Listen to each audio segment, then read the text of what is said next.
Well, hello there. Welcome to Healthy Cooking with your friendly Italians. I'm Jim Vero. I'm Marilyn Barrow. And we're here to talk about food, give you some recipes, talk about what's going on in town, mostly in conjunction with food, and whatever else comes to our mind. Today, we're going to give you some recipes on pale produce. Now, what is pale produce? Well, first of all, it's good for you. Pale produce has potassium, fiber, magnesium in it, and it's vegetables like onions and garlic and potato and squash and mushrooms and apples and pears. And we're going to take those and we're going to give you some recipes. We're going to give you a recipe for a butternut squash cream sauce that you put over raviolis. We're going to be doing a very, very simple maple pear pie in a skillet. Very simple to do. We're going to do baked maple squash where we're going to roast the squash and then with the skin on and then take it off later. We're going to do apple day. We're going to, what is that? How's that saying go, Marilyn? The saying is, an apple a day keeps the doctor away. Okay. So we're going to deal with that. Being that we have been traveling, we haven't done a demonstration. So you're going to be getting a lot of good recipes today. Yep. And things that I think even your children will eat. And maybe a good way to get some vegetables in them and some fruit. So let's start out with this wonderful butternut squash cream sauce that we're going to put over raviolis. And what we're going to do is we're going to heat up about 2 tablespoons of olive oil, and we're going to chop up some onion, about 1/4 cup, and we're going to cook that in that olive oil for about 3 minutes. Then we're going to add 2 cups of butternut squash. Now you can get the butternut squash at Wegmans that is already peeled and put into chunks. Or you can bake the butternut squash in the oven with a little olive oil and salt and pepper in little squares, and then when you're finished, when it comes out, you can just peel it off. Just scoop it out. Scoop it out, and you've got it. It's very easy to do because that skin is tough, and if you try it raw, it presents a problem. And I don't think there's a child in the world that would know that they are eating butternut squash. Will not. Absolutely not. And it sort of becomes like an Alfredo kind of thing. It's very creamy. It's very tasty. It has a little sweetness to it. Right, and you're gonna add a little, salt and pepper to it. Really, and then add 1/2 cup of water. Or if you don't want to add water to it, you can add some skim milk or whole milk, and let that cook for 10-15 minutes and puree it, and you have this wonderful, wonderful sauce that you're going to put over raviolis. Now, we would like the raviolis with the spinach, stuffed with the spinach, or with the ricotta. There's all kinds of raviolis out there this day. You really don't have to make them yourself anymore, and there's all kinds of fillings. And you can, and then you can doctor this up. You were going to put mushrooms or something, Jim? Yeah, we'll saute some mushrooms, and we're going to cook them for about 10 minutes with a little salt on them. What the salt is going to do is pull out all that water out of it, and they'll brown up real nice. And we're going to add a little cooking water to it, and a little Parmesan cheese, and add the buttercream to the raviolis. Sprinkle a little parsley on the top of it, and you have an absolutely wonderful dish that is good for you, a lot less calories, a lot less fat than you normally have, and I think you'd really enjoy it. And you can also put some toasted pumpkin seeds, because pumpkin seeds are very good for you. He has a recipe for pumpkin seeds, how to do those yourself. Another seed that's very good at this time of the year is the sunflower seeds, and those are supposed to be very good for you also. And the pumpkin seeds, the pumpkin you're not going to eat, but the pumpkin seeds you take out, wash them off, dry them out, layer them on a flat sheet for the oven, and add a little garlic and onion powder and salt and maybe some hot pepper, and roast at 375 for about 20 minutes, and there you have it. And you can use it for this, you can use it for salads, you can use it for a lot of things, so you might want to try those. So, Marilyn, you mentioned we were gone for a week, and we were in Jersey City. Yes, we were. Jersey City, New Jersey. Now, let me tell you a little bit about Jersey City, New Jersey. Jersey City, New Jersey used to be, you were afraid to even walk the streets. It was a really bad section. And they put in this train that goes under the Hudson River into Manhattan. Called the PATH train. Called the PATH train. And now it is turned into an absolutely beautiful spot. Lots of hotels, lots of eating restaurants, and other things that you can go from there and take a ferry out to the Statue of Liberty, or now, Marilyn, isn't... Now Ellis Island is open, and it was closed because of the Sandy, the storm. So it's been closed for a year, and it's finally open. The other thing is that, you know, our son and daughter-in-law moved there just about a year ago, and so it's been fun for us to discover Jersey City. Yep, and it really has. And it's a lot. If you go to the Statue of Liberty from Jersey City, a lot less hassle than doing it from the Manhattan side. And if you've got a family and you want to go to New York City, I mean, it's at a point now. You want a hotel in Manhattan, you're looking at $300-400 a night. Also, the rooms are extremely small. They always have been. Tiny, small. At least in Jersey City, these are new hotels. They're reasonable size rooms. They're, and a lot cheaper. Yeah, and they are cheaper. Yeah, so people are finding. The other thing that they have now for the city, if you take the ferry over, is called a city pass. And I think it's about $100. This means that you can go to several places. I think they put you on a bus, one of those tour bus, and they give you a view. You can visit the Statue of Liberty. You can visit the Empire State Building. You can go to Ground Zero. You can do all the things that Radio City Music Hall, that area. You can do most things, and it's a lot easier than trying to stay in Manhattan or walk it or taxi it or bus it or subway it. It's all, you know. And they have a lot of small, good restaurants. Again, a lot less expensive than Manhattan. Yes, they have a farmer's market in this park. Yeah.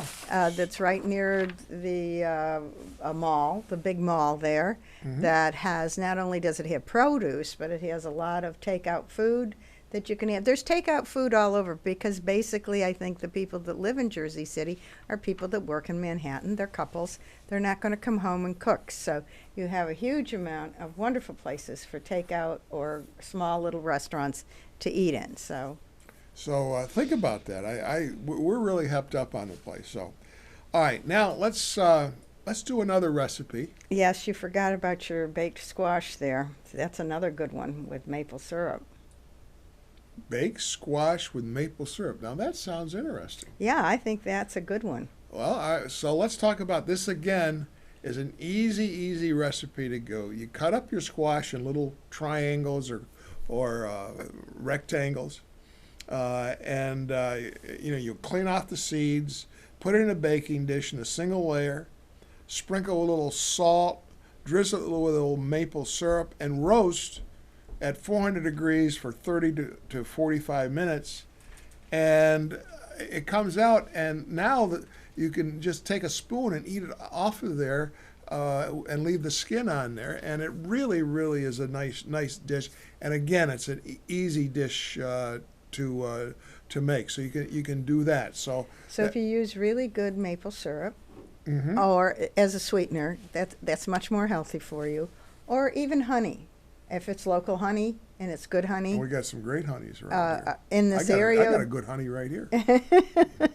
But anyway, those are sweeteners that are much more healthy for you than plain sugar. Right. So try that.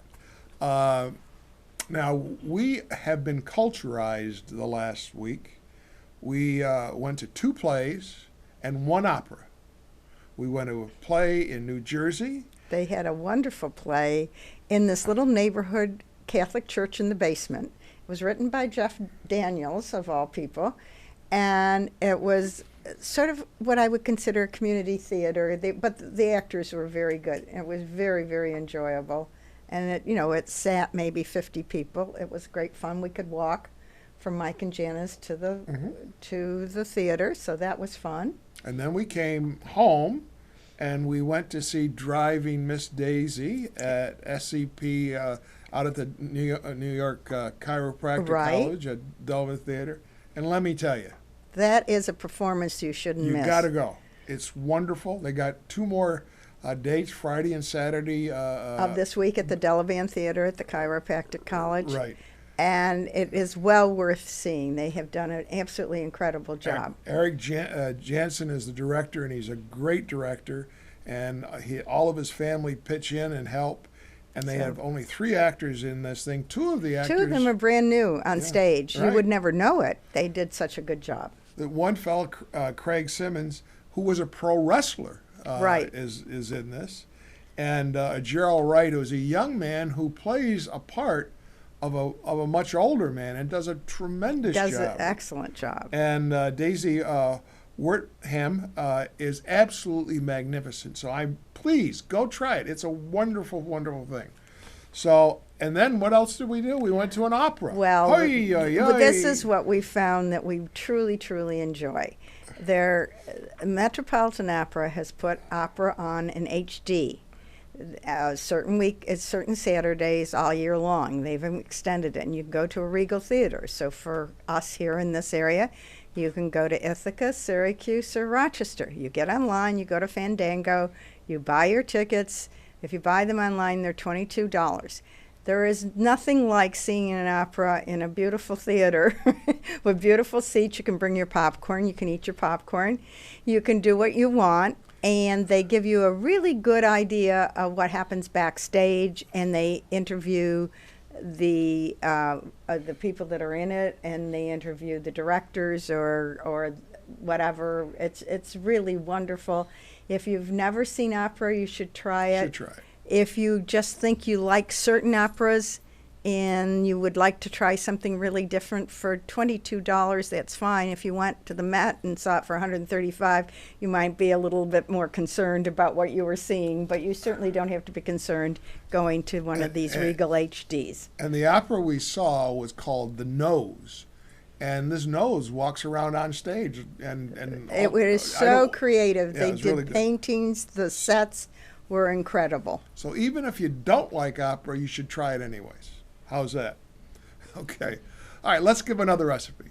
Now, this recipe is made with pears, and it is so easy to make. It's like a pear pie, only it's very easy to make. You're going to take a skillet, and you want a skillet, 10-inch skillet, that you can put in the oven. In other words, you want a metal handle on the thing. And you're going to take that 10-inch skillet and melt 3 tablespoons of butter. Add to that a 1/2 cup of maple syrup, 1/4 cup of sugar, and cut your pears lengthwise into quarters. Take out the seeds Core. out of it, and cut it lengthwise in 3 parts, and fan them out. Keep the one end whole, and just put it in there, skin side up, okay? And go buy a pie dough at the supermarkets. Put that over the top. Put a few holes in the top, and stick it in the oven at 400 degrees for about 40 minutes, 25 minutes. Lower it to 375 and cook it for another 20 minutes. Let it cool, and you can just, when you want to serve it, just eat it right out of the pan and to put it in the dish. Put a little ice cream on it if you like. It's so simple to do, and it really is very, very little effort. So that's a way to eat some wonderful pears. And at this time of the year, the pears that they have at Sauter's are really, really good, and you should give that a try. I want to talk about restaurants, Marilyn, local restaurants. Okay. I want to talk about 3 in particular right now, because the one has changed its name from the Clarence to the Gould. They had a grand opening. Of course, we're thrilled that it's named the Gould, because at one time Jim and I were partners in the Gould. So we're very happy that the name got changed back to the Gould. And we're so happy to see that place packed like it was in the days when we owned Right. it. And it was really a nice. So they have nice a new seat. menu. We tried it. Jim and I tried it the other night. I had a salmon that was incredible. It had some kind of a sauce that was a little hot. It was really good, and the pot roast was excellent. Pot roast was good. So it's a fall menu. That's worth a try. Yeah, and on Wednesday night they have appetizers at the bar. For half, For half there's half price. price and ladies' drinks. Right. And it's just like a happening in the bar. You can go eat all these wonderful appetizers. Yep. So that's sort of a fun evening. So that's one. Secondly, the new Little Italy has opened up. It's located. It's on the corner right by the Where the old Venice used to be, Yep. if any of you remember that. And we haven't eaten there yet, but we surely are, and it really looks nice. And people That have been there have reported back that it's very good. Right. Well, their food was always good when it was out at the plaza. So It just I mean, was you're out of not. the way. It was out of the way. The nice part is to have it in the middle of downtown again, and it's certainly with a much larger dining room in more ambiance, certainly. And the third place is Abicoli's. And Abicoli's has been making arancino, which is the name is an orange. And what it is, it's rice, a short. It's a rice ball. Yeah, it's a rice ball. And it started in Sicily is where they started, and they would be stuffed with mozzarella or meat sauces, and then they would be fried. They also the owner of this place now, who is from the Rome area, makes Rome them a area. little bit differently, He but makes they're them delicious. a little bit differently, but they're excellent, and it's surely better to go get them there than to make them at home because they're a pain in the butt to make them at home. I've tried baking them instead of frying them; it doesn't work. Go try them out. Also, they've started a Luncheon buffet. luncheon buffet, and we went there today, and we had some chicken. What was it, Marilyn? It's like a chicken marin. I don't know. Cacciatore. Cacciatore, basically. Chicken cacciatore and some ziti and a salad and Chicago pizza and breads. It was really, really good. And a good soup. They had an and excellent an excellent meatball, soup. a meatball So soup. you might want to try that. So let's see, what else have we got? Apple a day. Well, now we're back to our white, or our what was the vegetables you call it? The fruit, the pale. Pale. We're back to pale apples. Now we live in apple country.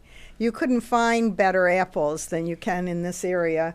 Maybe in the state of Washington, but I don't know. I'd bet on a New York State apple any day in this area. So Jim has several recipes for an apple a day. Easy recipes, apple a day. Apple slaw. Ever think about this? You take some mayonnaise, you take some red wine vinegar, and some canola oil, some celery seed, and you mix that all together.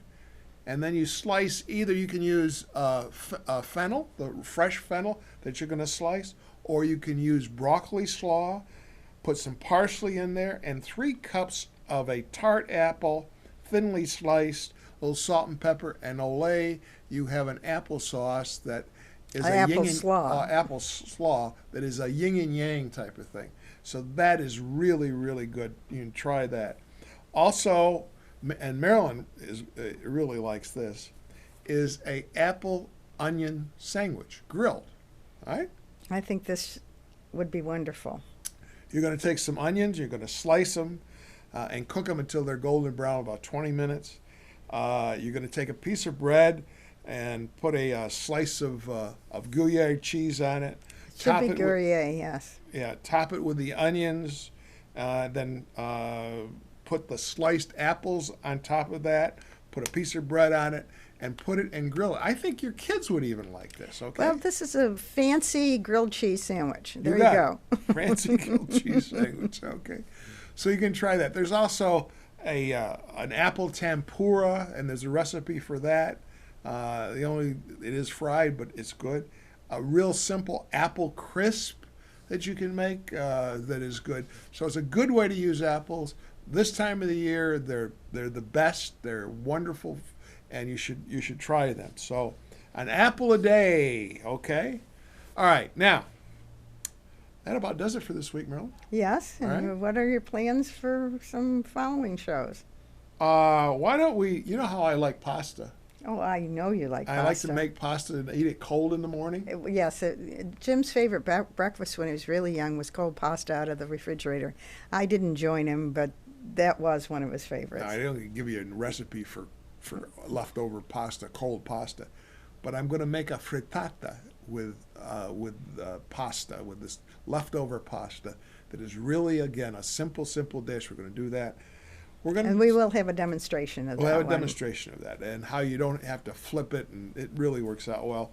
Also, we're going to do a Greek lemon roast chicken. The Greeks do a great job with roast chicken. They We're going to do. try that, and more things probably of Greek origin, and we're going to do that there next time. And we hope you have enjoyed the show, and it's available till the next time we meet, and we'll try this frittata and whatever.